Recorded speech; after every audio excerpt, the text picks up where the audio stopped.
এজন্য আপনি যদি মনে করেন এই পৃথিবী বিশাল বড় পৃথিবী, আমি অন্যায় করতেছি রাতে দিনে, বিভিন্ন সময় বিভিন্ন মাধ্যমে গোপন বা প্রকাশ্যে অন্যায় করতেছি, কেউ আমার অন্যায়গুলো দেখতেছে না, কেউ তো জানলো না, বুঝলো না, আমার কোনো কিছু হলো না।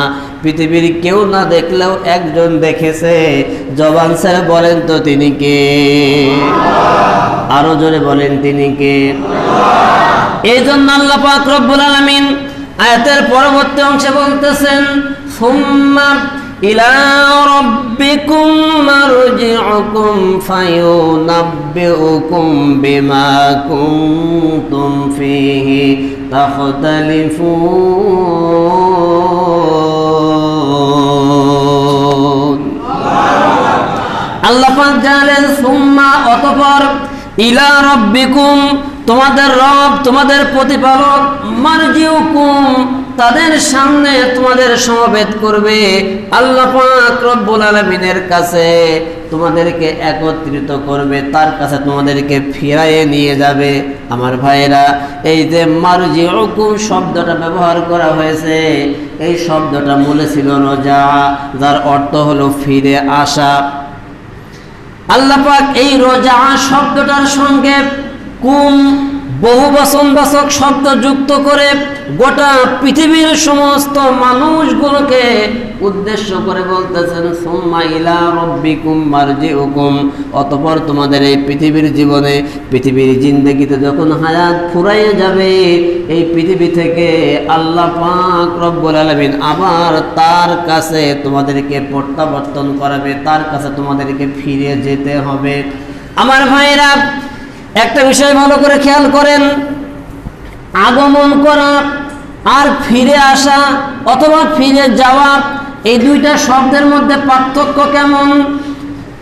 এর গ্রাম থেকে যদি কোনো মানুষ বিভিন্ন কারণবশত বাইরে চলে যায় অথবা ঢাকাতে চলে যায়, 5 বছর 10 বছর পরে যখন এই গ্রামে আসে, তখন তার ক্ষেত্রে আপনারা যেই শব্দ ব্যবহার করবেন সেটা হলো সে গ্রামে ফিরে এসেছে। কথা বলেন ঠিক কিনা? আর যদি কোনো একজন মানুষ এই গ্রামে নতুন আসে, যে আগে কোনো দিন এই গ্রামে আসে নাই, এই লোকের ক্ষেত্রে আপনারা সবাই বলবেন যে আমাদের গ্রামে আগমন করেছে। ঠিক আছে না? একজনের ক্ষেত্রে আগমন করা আর একজনের ক্ষেত্রে ফিরে আসা, এই যে শব্দের প্রয়োগ ব্যবহার, এই কারণেই হলো যে একজন লোক পূর্বেই গ্রামে ছিল, 5-10 বছর পরে আবার গ্রামে এসেছে, তার মানে সে ফিরে এসেছে। আর নতুন কেউ যখন গ্রামের মধ্যে আসে, তখন তার ক্ষেত্রে ব্যবহার করায় আগমন করেছে। তাহলে আল্লাহ পাক রব্বুল আলামিন এই জায়গায় শব্দটা ব্যবহার করতেছেন, মারজিউকুম, তোমাদেরকে ফিরে যেতে হবে রবের সামনে। সুতরাং যেহেতু ফিরে যাওয়ার কথা বলা হচ্ছে, তার মানে বোঝা যায় ওই জায়গাটা নতুন কোনো জায়গা না, ওই জায়গায় একবার আমরা ছিলাম, ওই জায়গা থেকে আমাদের আল্লাহ পাক রব্বুল আলামিন পৃথিবীতে পাঠিয়েছে আমাদের যাচাই বাছাই করার জন্য। আবার এই জায়গা থেকে ওই রবের সামনে আবার আমাদের উপস্থিত হওয়া লাগবে। আল্লাহ পাক রব্বুল আলামিন যখন আমাদেরকে সৃষ্টি করলেন, এই রূহগুলো সৃষ্টি করার পরে সমস্ত রূহগুলোকে সারিবদ্ধভাবে আল্লাহ পাক রব্বুল আলামিনের সামনে দাঁড় করাইছিলেন। অতঃপর প্রত্যেকটা রূহকে আল্লাহ পাক প্রশ্ন করেছিলেন, আলাস্তু বিরব্বিকুম, আমি কি তোমাদের রব নই, তোমাদের প্রভু নই? ওই সময় ওই রূহের জগতে আল্লাহর সামনে দাঁড়িয়ে পৃথিবীর সব মানুষ আমরা যারা আছি, আমরা সবাই বলেছিলাম, ক্বালু বালা, হে আমাদের রব, হে আমাদের প্রতিপালক, অবশ্যই আপনি আমাদের রব, আপনি আমাদের ইলাহ। এই যে আল্লাহর কাছে সাক্ষ্য দিয়েছিলাম, আল্লাহর সামনে আমরা দাঁড়িয়েছিলাম, আল্লাহ পাক এই মারজিউকুম শব্দ দ্বারা সেইটাই বুঝিয়েছেন যে ওইখান থেকে পৃথিবীর জগতে আবার আমি আল্লাহ পাক রব্বুল আলামিন তোমাদেরকে পাঠালাম। পাঠানোর পরে এই পৃথিবী থেকে আবার তোমরা সেই রবের সামনে ফিরে যাবে, যাওয়ার পরে আবার তোমাদেরকে হাজির করানো হবে। এরপরে তোমরা কে কি কাজ করেছো, আমি আল্লাহ পাক রব্বুল আলামিন সব খবরগুলো তোমাদেরকে জানিয়ে দিব। এই জন্য এই যে মারজিউকুম এই শব্দটা বলার পরেই আল্লাহ পাক রব্বুল আলামিন পরবর্তী শব্দ বলতেছেন ফায়ুনাব্বিউকুম। এই নাব্বিউকুম শব্দটা মূলে ছিল নাবা। নাবা শব্দের অর্থ হলো সংবাদ দেয়া বা জানিয়ে দেয়া, কিন্তু আল্লাহ পাক বলতেছেন নাব্বিউকুম। এই কুম বহু বচনবাচক শব্দ ব্যবহার করে গোটা পৃথিবীর সমস্ত মানুষকে আল্লাহ পাক বলতেছে, বান্দারে পৃথিবীতে যে যা কিছু করো সব খবর আমি আল্লাহ পাক রব্বুল আলামিনের সামনে যখন তোমাদেরকে আমি হাজির করাবো, এক এক করে সব খবরগুলো তোমাদেরকে আমি জানিয়ে দেব। এই পৃথিবীতে যে যা কিছু করতেছো, যে যা দল করতেছো, যে যে মতামত প্রকাশ করতেছো, যা কিছু গোপনে করতেছো, প্রকাশ্যে করতেছো, এই সব খবরগুলো আমি আল্লাহ পাক রব্বুল আলামিন তোমাদেরকে জানিয়ে দেব। এবার আমার ভাইরা বলেন তো দেখি, কোনো মানুষ কোনো কিছু কি এমনি এমনি জানায় নাকি? কথা বলেন, জানাই? আপনি অপরাধ করতেছেন অথবা খারাপ কাজ করতেছেন, আপনার সমাজের কোন একজন মাতব্বার অথবা নেতা অথবা পরিচালক আপনাকে জানালো, দেখো তুমি কিন্তু এই অন্যায় কাজটা করতেছো। এই যে মাতব্বার তাকে এই কথাটা জানালো, এই জানানোর ভিতরে গুরুত্ব আছে না নাই? মাতব্বার কি এমনি এমনি কথা তাকে জানাবে? এমনি এমনি জানাই নাই। যখনই বলতেছে তুমি এই অপরাধটা করেছো, একবার তাকে সংকেত দেয়া হলো, দুইবার বলবে তুমি এই অপরাধটা করেছো সাবধান, সংকেত দেয়া হলো, তিনবার অপরাধ করলে তাকে আর ছাড় নাই, তার তখন কঠিন বিচার হবে। কথা বলেন ঠিক কিনা?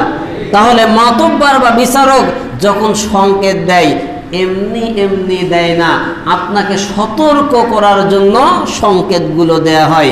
তাহলে এবার আমার ভাইরা, পৃথিবীতে আল্লাহ পাক মানুষকে পাঠিয়ে বারবার সতর্ক করেছে কোরআনুল কারীমের মাধ্যমে। কথা বলেন ঠিক কিনা?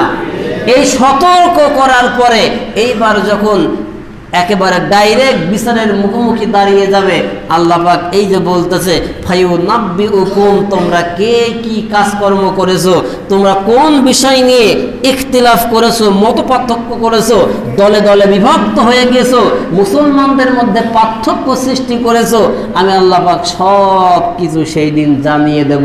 এই যে আল্লাহ জানিয়ে দেবে, এ কি বিনা কারণে এমনি এমনি জানাবে? কথা বলেন, এমনি এমনি জানাবে? এমনি এমনি জানাবে না। কেন জানাবে? এই কারণে ওই দিন জানানো হবে যে প্রত্যেক ব্যক্তির নিজ নিজ পাপ, নিজ নিজ কর্মগুলো জানিয়ে তার কাঁধের উপরে পাপের বোঝাটা চাপিয়ে দেয়া হবে। এই জন্য এই আয়াতের শুরুতেই বলা হয়েছে ওয়ালা তাকসিবু কুল্লু নাফসিন ইল্লা আলাইহা, প্রত্যেকটা ব্যক্তি তার নিজ কর্মের জন্য দায়ী থাকবে। ওয়ালা তাজিরু ওয়াজিরাতু উইজরা উখরা, কেউ কারোর পাপের বোঝা বহন করবে না। আল্লাহ পাক রব্বুল আলামিন যখন জানিয়ে দেবেন এই পাপের কথাগুলো, যখন জানিয়ে দেবে তাদেরকে, আর আমলনামাগুলো যখন কাঁধে করে বহন করবে, ওই মানুষগুলো তখন আফসোস করতে থাকবে, ইয়া লাইতানি কুনতু তুরাবা, হায় রে আফসোস, আজকের এই সময় আমরা যদি মাটির সঙ্গে মিশে যেতে পারতাম তাহলে আমাদের জন্য কতই না ভালো হতো। কিন্তু বলেন তো, কিয়ামতের মাঠে কেউ কি পালিয়ে কোথাও যেতে পারবে? আরো জোরে বলেন, কেউ পালিয়ে কোথাও যেতে পারবে না। এই জন্য আল্লাহ পাক বলতেছে, বান্দারে তোমরা যে যা কিছু করেছো আমি আল্লাহ পাক রব্বুল আলামিন তোমাদের সব খবরগুলো জানিয়ে দেব। বিমা কুনতুম ফিহি তাখতালিফুন, অতঃপর তোমরা যেই বিষয় নিয়ে মত পার্থক্য করতে দলে দলে বিভক্ত হয়ে যেতে, এই দলে দলে বিভক্ত হয়ে কেন গিয়েছো, কোন কারণে গিয়েছো, আমি এটা জানিয়ে দিয়ে তোমাদেরকে সঠিক বিচার ফায়সালা করব। এজন্য বনী ইসরাইল জাতির অবস্থা বর্ণনা করতে যে আল্লাহ নবী বলতেছে, বনী ইসরাইলের মধ্যে যারা ইহুদি ছিল তারা হয়েছিল ৭১টা দল, আর নাসারা যারা ছিল তারা হয়েছিল ৭২টা দল, আর আমার উম্মতের মধ্যে যারা থাকবে এরা দলাদলি করতে করতে এরা দল পাকাবে ৭৩টা দল। এই ৭৩টা দলের মধ্যে একটা মাত্র দল জান্নাতে যাবে, আর ওই দলটা হলো যেই ব্যক্তি আমি রসুলকে অনুসরণ করবে, আমি মুহাম্মদকে অনুসরণ করবে, আমার কথা কথাগুলো মেনে নেবে, আমার সুন্নাহ তরিকার উপরে চলবে, এই লোকটাই হবে সত্য এবং সঠিক পথের অনুসারী। আর আমি রসুলের দল বাদ দিয়ে পৃথিবীতে যারা যত মত পার্থক্য তৈরি করেছে, দল তৈরি করেছে, প্রত্যেকটা দল বাতিল বাতিল, প্রত্যেকটা দল যাবে জাহান্নামের আগুনের মধ্যে। এবার আজকে আপনি খেয়াল করেন, আপনি মুসলমানের সন্তান, ইমানদার দাবি করতেছেন, আপনার কাজকর্মগুলো আপনি প্রমাণ করতে চাচ্ছেন আপনি একজন মুসলমান, আপনি ইমানদার, কিন্তু যখনই বলা হচ্ছে আপনি রসুলের অনুগত্যশীল হন, রসুলের আনুগত্য করেন, রসুলের তরিকা রসুলের পথের উপরে আসেন, তখন দেখা যায় হয়তো শুধু নামাজটা আপনি রসুলের পথের উপরে পড়তেছেন, আর কাজকর্মগুলো যা কিছু আছে সব রসুল বিরোধী, ইসলাম বিরোধী। কথা বলেন ঠিক কিনা?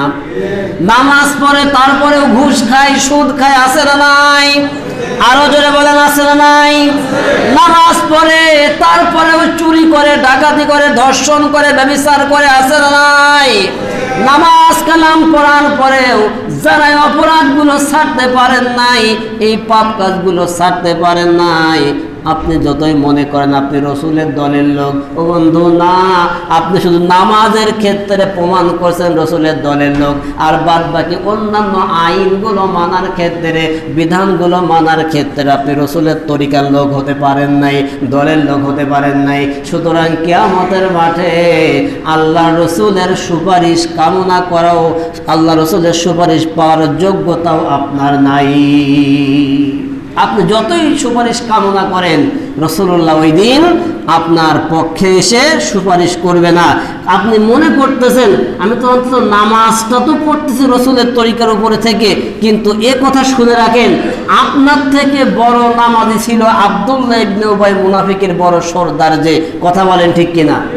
এই মুনাফিকের যে নেতা ছিল আব্দুল্লাহ ইবনে উবাই, এই লোকটা রাসূলুল্লাহ নামাজ পড়তো এরকম যায় নামাজে দাঁড়িয়ে, একদম পিছনে, রসুলের পিছনে দাঁড়িয়ে নামাজ আদায় করতো। এরকম শত শত ওয়াক্ত নামাজ এই লোকটা রসুলের পিছনে দাঁড়িয়ে আদায় করেছে, কিন্তু তার কপালে হেদায়েত জোটে নাই। ও রসুলের পিছনে দাঁড়িয়ে নামাজ পড়েছে আর রসুলকে নিয়ে ষড়যন্ত্র করেছে, ইসলামের সঙ্গে দুশ্মনী করেছে, ইসলামের সঙ্গে ষড়যন্ত্র করেছে। মুখে সুন্দর সুন্দর কথা বলেছে ঠিক, কিন্তু অন্তরের মধ্যে বিষ মিশানো ছিল, ইসলামের ক্ষতি করার জন্য রাত দিন চিন্তা ফিকির করেছে। এই জন্য আল্লাহ পাক রব্বুল আলামিন তাকে মুনাফিকের ডাইরেক্ট সর্দার বানিয়ে দিয়েছে। আজকে আপনি যদি শুধু নামাজ পড়েন যে নামাজ পড়ে আমি মুসলমান, আর বাদ বাকি কোনো ইসলামের কাজ, ইসলামের যেই আইন বিধানগুলো আছে এইগুলো মানার আমার কোনো প্রয়োজন নাই, যদি এইরকম চিন্তাধারা আপনার মাথায় থাকে, তাহলে হিসাব একেবারে ক্লিয়ার। আপনিও কিয়ামতের মাঠে রসুলের উম্মাত হিসাবে দাঁড়াতে পারবেন না। আমার ভাইরা, এজন্য আল্লাহ পাক রব্বুল আলামিন কোরআনুল কারীমের মধ্যে জানিয়েছেন, ওয়ামিনান নাসি মান ইউজিবুকা কাউলুহু ফিল হায়াতিদ দুনিয়া ওয়া ইশহিদুল্লাহু আলা মা ফি কলবিহি ওয়া হুয়া আলাদ্দুল খিসাম।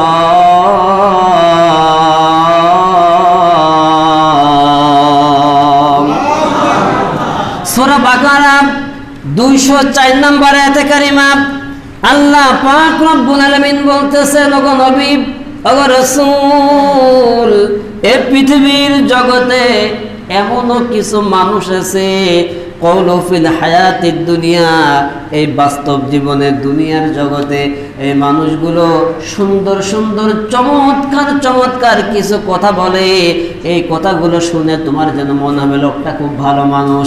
এরপরে ওয়াশহিদুল্লাহু আলা মা ফি কলবিহি, অতঃপর তারা যখন কোনো কথা বলে প্রত্যেকটা কথায় আল্লাহকে দোহাই দিয়ে কথা বলে, আল্লাহর উপর কসম কেটে কথা বলে, আল্লাহকে সাক্ষ্য রেখে কথা বলে, যেন মনে হয় এর থেকে ভালো মানুষ এই পৃথিবীর জগতে আর কেউ নাই।